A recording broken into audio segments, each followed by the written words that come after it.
بسم اللہ والحمد للہ والصلاة والسلام علی رسول اللہ اما بعد فاعوذ باللہ من الشیطان الرجیم بسم اللہ الرحمن الرحیم اتل ما اوحی الیک من الکتاب واقم الصلاة ان الصلاة تنہی عن الفحشاء والمنکر ولذکر اللہ اکبر واللہ یعلم ما تصنعون۔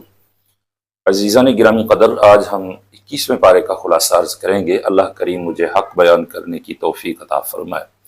محترم سامعین، 21ویں پارے کے آغاز میں اللہ کریم نے اپنے پیارے حبیب صلی اللہ علیہ وآلہ وسلم کو قرآن مجید کی تلاوت کا حکم فرمایا، اور آپ کے واسطے سے سرکار کی امت کو یہ حکم دیا جا رہا ہے کہ تمہاری طرف جو وحی کی جاتی ہے اس کی تلاوت کرتے رہا کرو۔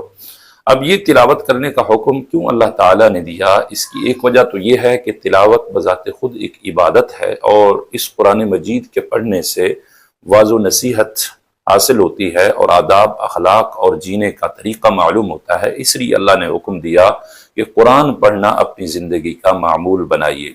دوسرے نمبر پہ اس لیے حکم دیا کہ محبوب علیہ السلام کفار کی تکلیفوں سے پریشان ہوتے تھے، تو اللہ کریم نے اپنے محبوب علیہ السلام کو حکم فرمایا کہ آپ قرآن پڑھیں۔ قرآن کے اندر پہلے نبیوں کے جو معاملات ہیں وہ بیان کیے گئے، ان کو جو تکلیفیں دی گئی، حضرت موسیٰ علیہ السلام ہوں یا حضرت عیسیٰ علیہ السلام ہوں، حضرت ہارون علیہ السلام ہوں، حضرت صالح علیہ السلام ہوں، حضرت لوط علیہ السلام ہوں، جو ان کو اذیتیں دی گئی، پھر انہوں نے صبر کیا۔ جب وہ چیزیں آپ کے سامنے آئیں گی تو آپ کو بھی صبر آئے گا، آپ کفار کی تکلیفوں پہ صبر کریں گے، اللہ کریم اس پہ آپ کو اجر و ثواب عطا فرمائے گا۔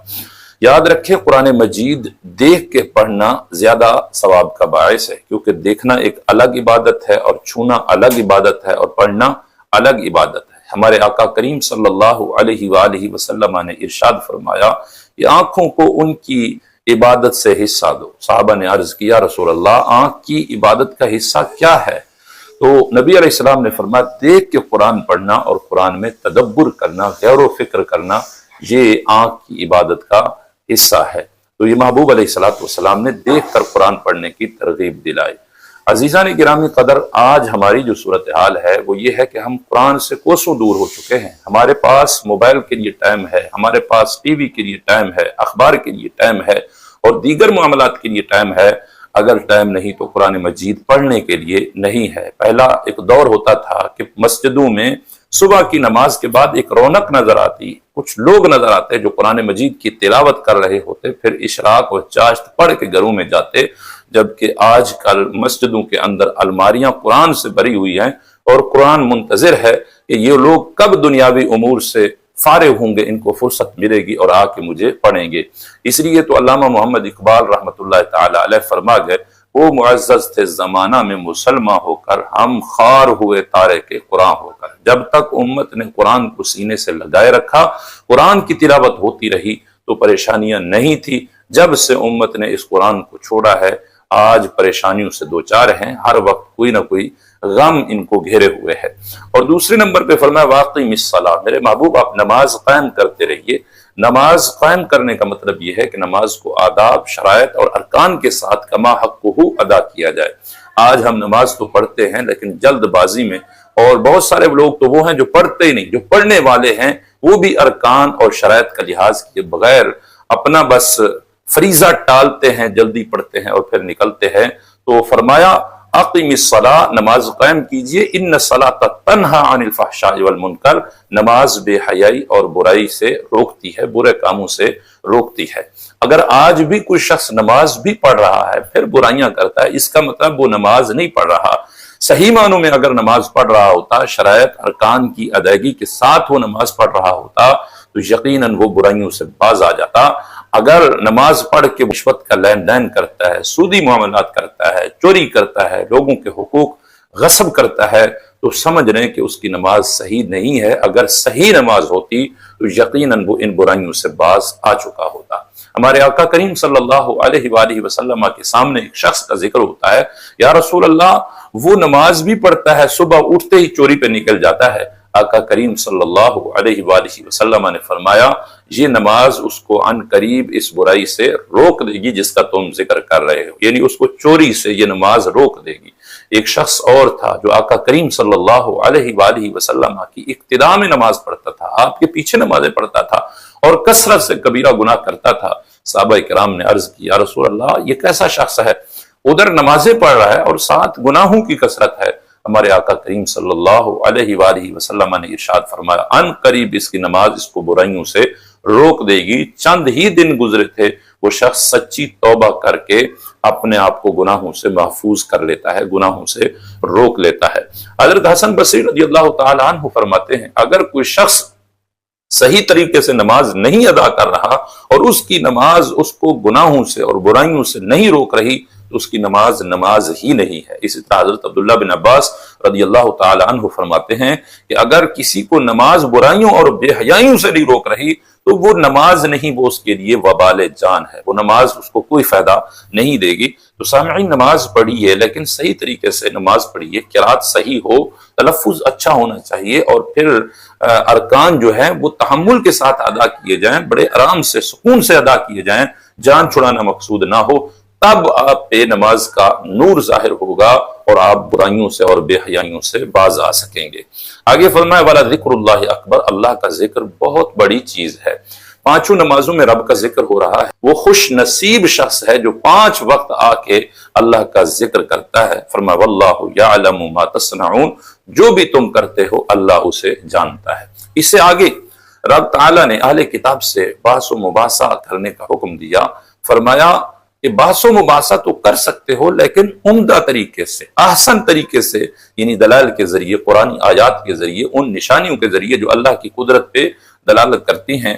تو فرمایا عمدہ طریقے سے ان سے بحث کرنی ہے۔ یاد رکھیں ہر شخص کسی غیر مسلم سے مناظرہ اور مباحثہ نہیں کر سکتا، صرف یہ اسی کو اجازت دی گئی جو ماہر عالم ہو اور غیروں کا جو دین ہے اس کی باطل چیزوں کو پرکھتا بھی ہو اور ان کا رد کرنا بھی جانتا ہو، صرف وہی شخص غیروں سے یا اہل کتاب سے مناظرہ کر سکتا ہے۔ ہر شخص ان سے بحث کرے یا مناظرہ کرے، یہ ممکن ہے کہ شیطان کے کسی حملے سے وہ اپنا ایمان بھی کھو بیٹھے اور دائمی طور پر جہنم کا مستحق بن جائے۔ سامعین اسی پارے کے اندر سورہ روم ہے۔ یہ سورت کے اندر رومیوں کے غلبے کی غیبی خبر دی گئی۔ رومی مغلوب ہوئے تھے، اس کی تفصیل یہ ہے کہ ایران اور روم کے درمیان آپس میں لڑائی رہتی تھی۔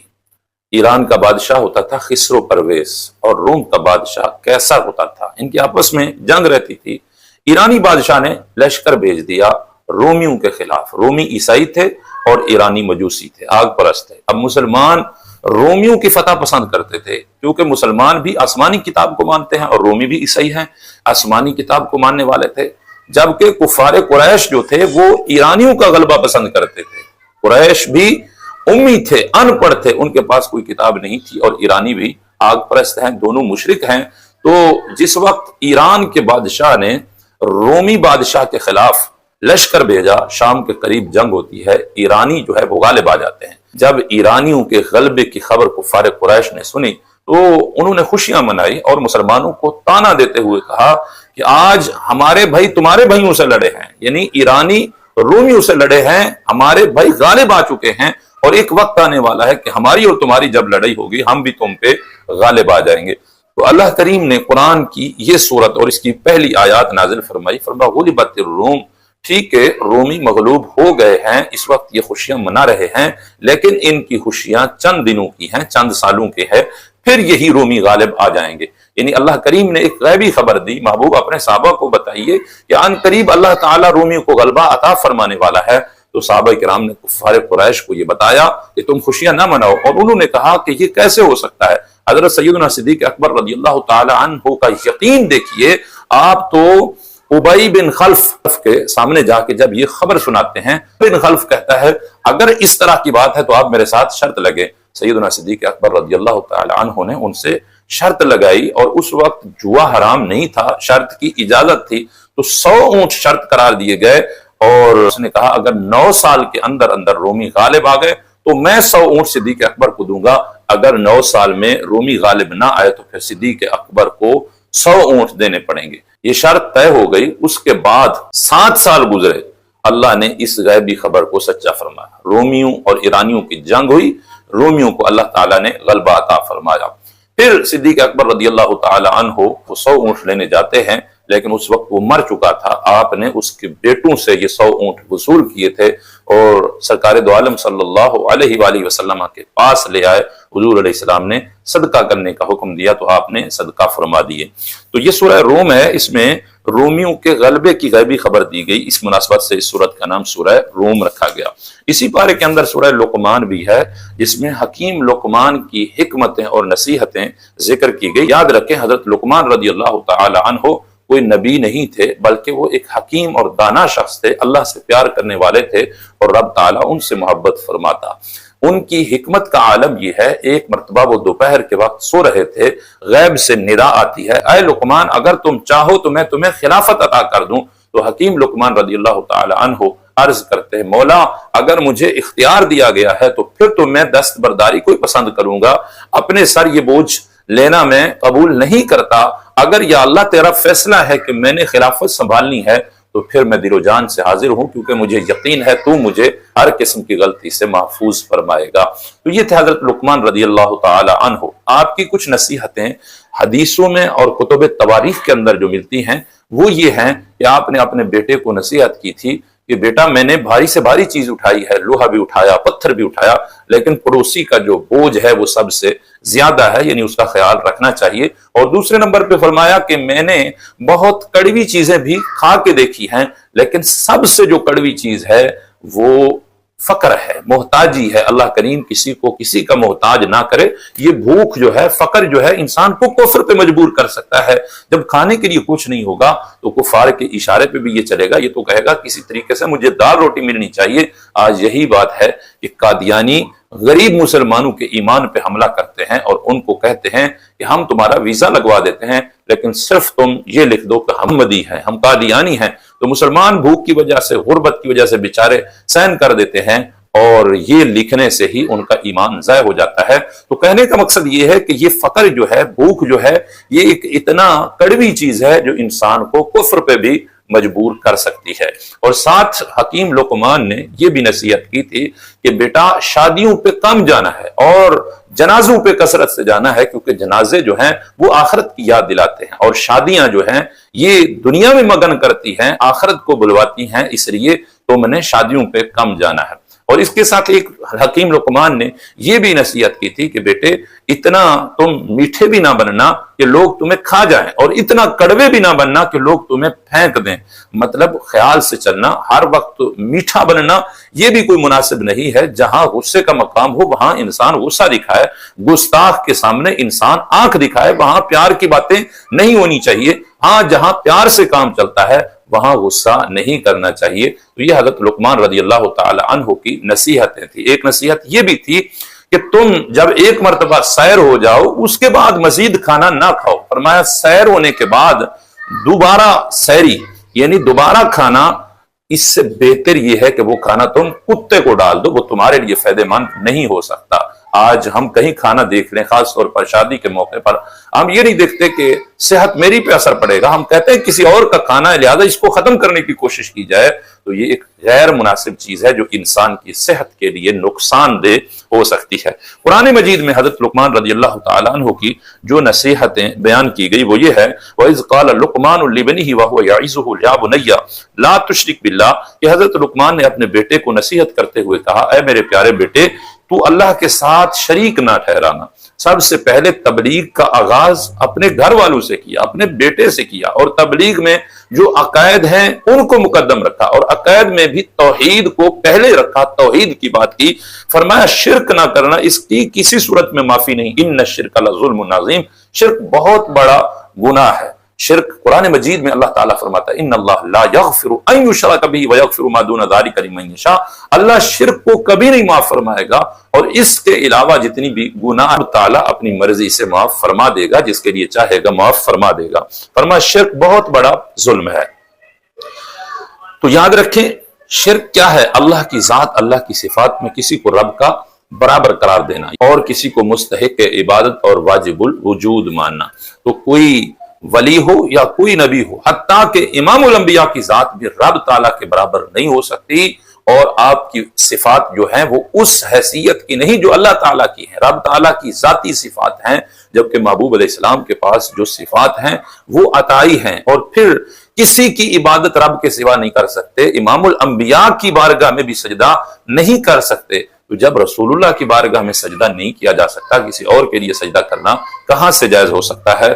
تو آگے فرمایا کہ والدین کے ساتھ حسن سلوک کیا جائے۔ یہ حضرت لقمان رضی اللہ تعالیٰ عنہ کی نصیحت نہیں ہے، بلکہ یہ قرآن میں اللہ تعالیٰ نے یہ خود ذکر فرمایا کہ والدین کے ساتھ حسن سلوک کیجیے۔ تمہیں ماں نے پیٹ میں اٹھایا اور اس کی کمزوری ہمیشہ بڑھتی گئی، حمل ایک علیحدہ کمزوری ہے، اور پھر درد زا الگ کمزوری ہے، بچہ جننا الگ مشقت ہے، اور پھر جننے کے بعد دودھ پلانا یہ ایک علیحدہ مشقت ہے۔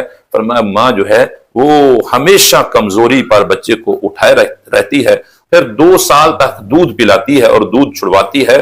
تو اس آیت کے اندر اللہ کریم نے ماں باپ کے حقوق اور ان کے ساتھ حسن سلوک کا حکم فرمایا، لیکن ماں کو 3 اعتبار سے فضیلت عطا فرمائی۔ فرمایا ہمیشہ اس کی کمزوری بڑھتی ہے، اور پھر بچہ جننا یہ ایک الگ کمزوری ہوتی ہے، اور پھر دودھ پلانا اس سے الگ مشقت ہوتی ہے۔ سرکار دو عالم صلی اللہ علیہ وآلہ وسلم نے بھی اسی چیز کو ذکر کیا کہ جب ایک شخص پوچھتا ہے آقا میرے حسن سلوک کا سب سے زیادہ حقدار کون ہے، تو نبی کریم صلی اللہ علیہ وآلہ وسلم نے ارشاد فرمایا تمہاری ماں ہے۔ پھر اس نے پوچھا، پھر فرمایا تمہاری ماں ہے، پھر اس نے پوچھا کہ اس کے بعد تیسری مرتبہ بھی حضور نے فرمایا تمہاری ماں ہے۔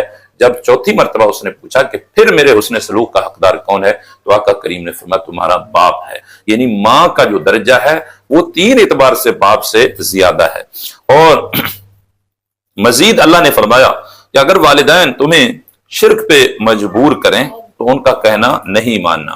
وَإِن جَاهَدَاكَ عَلَىٰ أَن تُشْرِكَ بِي مَا لَيْسَ لَكَ بِهِ عِلْمٌ فَلَا تُطِعْهُمَا۔ فرمایا ان کا کہنا غیر شرعی امور کے اندر تم نے نہیں ماننا۔ اب یہ آیت جو ہے حضرت سعد بن ابی وقاص رضی اللہ تعالی عنہ کے حوالے سے نازل ہوئی۔ جب وہ ایمان لاتے ہیں تو ان کی ماں کہتی ہے کہ اے بیٹے تم نے کون سا نیا دین اختیار کر لیا ہے، اس کو چھوڑ دو، میں مر جاؤں گی۔ اس نے بھوک ہڑتال شروع کر دی اور کہا کہ میں بھوکی پیاسی مر جاؤں گی، لوگ تمہیں مرتے دم تک تانا دیتے رہیں گے اے سعد تم ماں کے قاتل ہو، اگر تم اس تانے سے بچنا چاہتے ہو تو پھر جس دین کو اختیار کیا وہ چھوڑنا پڑے گا۔ ہر کیف حضرت سعد کی ماں نے بھوک برداشت کرنا شروع کر دی، بھوکا رہنا شروع کر دیا۔ ایک دن بھوکا پیاسا رہی، انتہائی نڈال ہوئی، کمزوری کی شدت کو پہنچی، تو حضرت سعد بن ابی وقاص پریشان ہوئے۔ آپ اسے سمجھاتے رہے کہ میں اس دین کو نہیں چھوڑ سکتا۔ پھر دوسرے دن بھی اس نے بھوک ہڑتال کی، کچھ نہیں کھایا کچھ نہیں پیا، اور انتہائی کمزوری کو پہنچ گئی۔ تو آخرکار حضرت سعد بن ابی وقاص رضی اللہ تعالی عنہ نے ان کو جواب دیا اے ماں تمہاری ایک جان ہے جس کی مجھے دھمکی دیتے ہو اور کہتی ہو کہ میں مر جاؤں گی، خدا کی قسم اگر تمہاری 100 جانیں ہوں اور ایک ایک جان کی مجھے دھمکی دو، میں تمہاری 100 جانیں قربان کرنا تو برداشت کر سکتا ہوں، لیکن نبی آخر الزمان سے بے وفائی میں کبھی برداشت نہیں کر سکتا، اس دین کو میں کبھی نہیں چھوڑ سکتا۔ پھر اسے پتا چلا کہ میرا بیٹا اس دین کو چھوڑنے والا نہیں، اس نے کھانا کھانا شروع کر دیا۔ تو اللہ نے یہی چیز واضح کی کہ نافرمانی کے اندر، اللہ کی نافرمانی میں ماں باپ کا کہنا نہیں ماننا، کیونکہ خالق کے مقابلے میں مخلوق کی اطاعت جائز نہیں ہے۔ اور آگے حکیم لقمان کا ایک قول یہ بھی ذکر کیا گیا، انہوں نے اپنے بیٹے سے کہا بیٹا اگر گناہ رائی کے دانے کے برابر ہو، یعنی معمولی سا گناہ جس کو تم عام سمجھتے ہو، آج تو ہم کبیرہ کو بھی معمولی سمجھتے ہیں، لوگ سود کا لین دین کر رہے ہوتے ہیں اور ان کو فرق بھی نہیں پڑتا، ان کو پتہ ہی نہیں ہوتا، حالانکہ سود کے معاملے پر رب رسول نے اعلان جنگ فرما رکھا ہے، لیکن پھر بھی ہم کہتے ہیں اگر سود نہیں لیں گے تو ہم ترقی کس طریقے سے کریں گے، اور کہتے ہیں کہ یہ مولوی حضرات تو دکیا نوس ہے، یہ پرانی باتیں کرتے ہیں، تو یہ کس زمانے کی باتیں کر رہے ہیں، یعنی بڑے گناہوں کو ہم نے چھوٹا سمجھ رکھا ہے، چھوٹا بھی نہیں سمجھا۔ تو حکیم لقمان نے اپنے بیٹے کو یہ نصیحت کی کہ بیٹا رائی کے دانے کے برابر بھی گناہ ہو اس کو ہلکا نہ سمجھنا، پھر وہ آسمانوں کے اندر چھپا ہو یا زمین کے اندر یا کسی چٹان کے اندر چھپا ہوا ہو، اللہ تعالیٰ اس کو جانتا بھی ہے، قیامت والے دن اس کو لائے گا بھی صحیح اور تمہیں اس کا حساب دینا ہوگا۔ تو قرآن کی اس آیت میں واضح کیا گیا گناہ جتنا چھوٹا ہو اس کو چھوٹا نہ سمجھو، اس گناہ کی وجہ سے تمہاری پکڑ ہو سکتی ہے۔ اس کے مقابلے میں اگر دیکھتے ہیں تو نیکی جتنا بھی چھوٹی ہو اس کو چھوڑنا نہیں چاہیے، وہ نیکی کرنی چاہیے، ممکن ہے اللہ تعالیٰ اسی ایک چھوٹی نیکی کی وجہ سے ہماری بخشش فرما دے، رب کو وہ پسند آ جائے تو گناہ کے قریب نہ جائیں اور نیکی کوئی بھی نہ چھوڑیے۔ اور ایک نصیحت یہ بھی کی گئی کہ آئے میرے پیارے بیٹے، تم نے نماز قائم کرتے رہنا ہے اور امر بالمعروف اور نہی عن المنکر کرنا ہے، یعنی نیکی کا حکم اور برائی سے روکنا ہے، اور اگر تمہیں کوئی تکلیف پہنچے تو اس پہ صبر کرنا ہے۔ اور آگے فرما وَلَا تُسَعِّرْ خَدَّكَ لِلنَّاسِ، لوگوں کے سامنے اپنی پیشانی کو مروڑنا نہیں، اکڑنا نہیں، تکبر نہیں کرنا، پیشانی پہ بال نہیں لانے۔ جس طرح کچھ لوگ ہوتے ہیں ان سے بات کی جائے تو بڑے عجیب و غریب قسم کا ان کا رنگ بدل رہا ہوتا ہے، اکڑ رہے ہوتے ہیں، ان کا رنگ بدل رہا ہوتا ہے، وہ غرور کر رہے ہوتے ہیں، لوگوں سے بات کرنا مناسب نہیں سمجھتے۔ فرمایا تم نے اس طرح تکبر نہیں کرنا، وَلَا تَمْشِ فِي الْأَرْضِ مَرَحًا، اور تم نے زمین میں اکڑ کے نہیں چلنا۔ آج کچھ لوگ ایسے ہوتے ہیں جن کے بازو اوپر ہیں اور یہ بٹن کھولے ہوتے ہیں، پف لگے ہوتے ہیں، کنگھی کی ہوئی ہے، ایسے حضرت جی چل رہے ہیں جیسے پوری مخلوق ان سے پوچھ کے چل رہی ہو، اس طریقے سے تکبر غرور کے اعلیٰ درجے پہ پہنچے ہوتے ہیں۔ تو حضرت لقمان نے اپنے بیٹے کو کہا کہ بیٹا زمین پہ اکڑ کے نہیں چلنا۔ شیخ سعدی رحمت اللہ تعالی علیہ فرماتے تکبر مکن زینہار اے پسر کہ روزے زدستش درائی بسر، اے بیٹے تکبر نہ کرنا ورنہ ایک دن تم گردن کے پل گرو گے اور اللہ تمہاری گردن کو مروڑ دے گا، تمہیں خاک میں ملا دے گا۔ تم رب تعالیٰ کے سامنے کیا کر سکتے ہو؟ تم کوئی زمین کو چیر لو گے یا پہاڑ کے اندر کوئی سوراخ کر لو گے، کچھ نہیں کر سکتے۔ انسان کی حیثیت کیا ہے؟ انسان کو تو نزلہ بھی لگ جائے اس کو اپنی حیثیت معلوم ہو جاتی ہے، انسان کو قبض ہو جائے اس کو پتہ چل جاتا ہے، تھوڑی سی تکلیف ہو، کانٹا چبھ جائے تو انسان کے شب و روز ایک جیسے ہو جاتے ہیں۔ تو یہ انسان کی حیثیت ہے، حقیقت ہے، انسان کو اپنی حیثیت کے اندر رہنا چاہیے، تکبر غرور نہیں کرنا چاہیے۔ اور آگے فرمایا زمین میں جب چلو تو میانہ روی سے چلو، نہ تیز چلو اور نہ ہی بالکل ہلکا چلو بلکہ درمیانے طریقے سے چلو۔